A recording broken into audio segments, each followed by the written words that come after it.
dhammaadka xalqada 10aad ilaa xalqada 15aad ayaa maanta idin qolaasay doona dhalinyaro fiidiyoga lagsar haddaan nagu cusub taana nagu soo biir dhammaadka xalqada 10aad waxaa arkaynaa maamulka kolleejka oo dhahaya caawiyihiisa iga saartaa gabadha una saartaa bannaanka isla markii saaro ayaa waxay isku dayaysaa inay maamulaha iska barbariso oo lugahan ay qabsato laakiin wuu ka diidayaa barya wuxuuna leeyahay inay iga saartaa bannaanka ayayna u bixinaysaa bannaanka kolleejka fid ayaa wuxuu dareemayaa inay meelaha saaro uu ka dhow yahay isla markii wuxuu isku dayayaa inuu fiiriyo meelaha si uu arka saaro laakiin Anika ayaa waxay isku dayaysaa inay ka qariso saaro wayna u suurtagelaysaa inay dhanka kale waxaa arkaynaa iyada Anika oo ka fikiraysa xasuusiyo ay la soo martay saaro iyo inay hadda kahor ayada tuulo joogtay taag ee ka dhacday ee nasuuxday nafteedana badbaadisay saaro waxayna ugu sheekeynaysaa muhaad gadaalna waxaa ka eegaya kaaminiga hooyada Anika iyo hooyada Faith waxayna ogaanayaan inay amaanayso saaro isla markii waxaana tusayaa saaro oo faala u sheegaysa in laga soo bariyo kolleejka oo maamulka ka soo ceeriyo kolleejka faala ayaa aad ula yaabaysa arrinta dhacaysa isla markii goobta waxaa imaanaya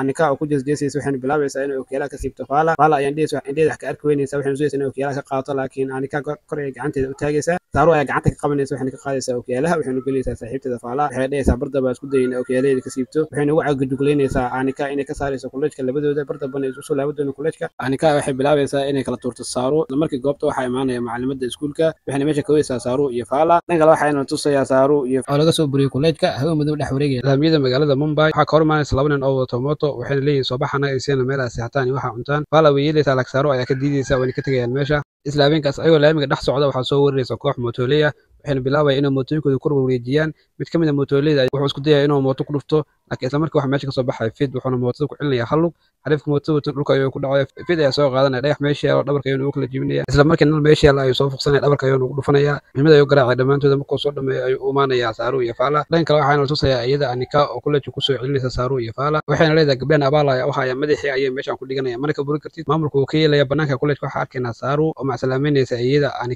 Anika goobta joogta ayaa xucaysa iyada waxay leedahay kaale wadi heshiisiina labadiina saaro ayaa waxay soo taagaysaa gacanteeda laakiin Anika weydiisaysaa laakiin iyada Anika waxay bilaabaysaa inay ku qayliso Anika kadibna Anika way yeelaysaa gacanta ay isgelinayaan iyadana meesha way ka tagaysaa dhan kale waxaa arkaynaa habeenkii faala iyo saaro oo aadaya qolka ay ka degayeen kolleejka waxay galayaan qol aad u qurux badan way la yaabayaan quruxda qolkan iyo catarada meesha yaala ayagoo sidoo la yaabaan alaabta meesha taal oo qolkan ku faraxsanaya waxa soo galay labadii gabar ee qolka lahay waxay leeyihiin qol qaldan ayaa soo gashay qolka anaga ayaa iskale waxa ka soo doortay qolka waana baxna banaanka ka tagtaa meeshan laakiin way ka diidayaan isla markaa xamaanaysa maamulada kolleejka waxayna leedahay qolka ma qolkiina anaad gelinay qolkiina waa inay soo raacdaan aniga way raacaya maamulada aad ayaan lagu jeesjeesaya waxa leeyahay qolka barda mid ku arki karo waa inay u baxda banaanka ayagoo murugeysanay u soo baxayaan banaanka laakiin waxa la keenaa qolkan aad ku fool xubad badan wax yaalna male xataa joorum yaala sariirna ma taalo sal ayaa dhex yaala xaluuta la sariirka lagu seexdo aad ay u murugoonaya waxayna bilaabayaan in laabta isgeliyaan isla markii habeenkii wuxuu iska dhiganaya siligooda wayna iska seexanayaan dhan kale waxaa arkaynaa Anika oo aad u cariisan maanta waxa iyada samaysay inay heshiisay ayada iyo saaro isla habeenkaas hooyada waxay isku dayaysaa inay cunto siiso wayna ka diidaysaa cuntada waxayna u sheegaysaa inay maanta iyada ay heshiisay ayada iyo saaro hooyada waxay ka balaqaa doontaa inay lugeeda hoosta keeni doonto saaro oo ka dalbanaysa cafis isla markii way farxaya waxayna cunaysaa cashada subax markuu waaga balay Anika iyo faala waxay imaanayaan kolleejka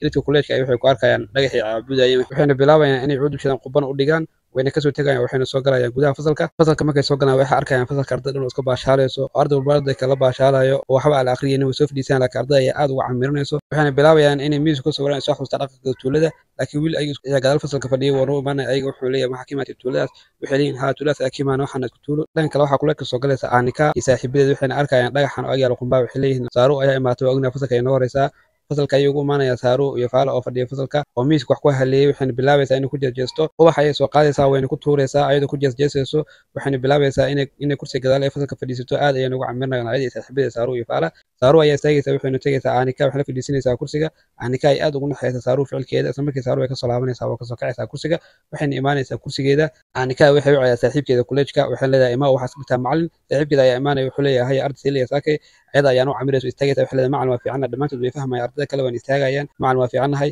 isla markii saaxiibka Anika wuxuu bilaabay inuu ku baashaalo saaro iyo faala wuxuu leeyahay istaaga waxaan weydiinayaa su'aal way istaagayaan labadooda wuxuuna soo kicinaya saaxiibkooda isku tuulada ahaayeen gaal fadhiyo wax saddexdooda wuxuu soo taajinaya sabur doortooda wuxuuna leeyahay kacfadhiisa isla markii waxa fasalka soo galaysa gabar ka mid ah ardayda oo taqaana asaga waxaan leedahay adiga markii macallin waxaad ugu baashaalaysaa kuwa waa inaad fadhiisataa isla markii wuxuu bilaabay inuu kursigiisa fadhiisto ayagana waxay leedahay ka raaligelinaysaa wuxuu ku sameeyey